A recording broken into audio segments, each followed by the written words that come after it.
ലഹരിക്കെതിരെ പത്രാധിപ യൂണിയൻ നടത്തിയ ലഹരി വിരുദ്ധ സദസ്.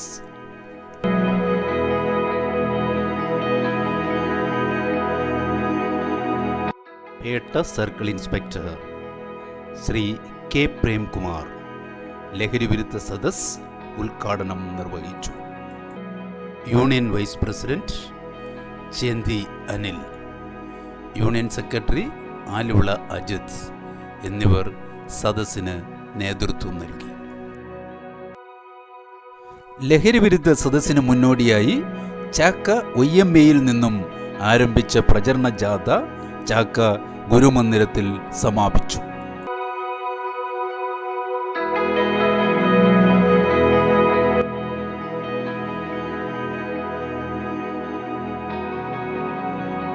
തുടർന്ന് ലഹരിക്കെതിരെ കുട്ടികൾ അവതരിപ്പിച്ച ഫ്ലാഷ് മോബ് സംഘടിപ്പിച്ചു.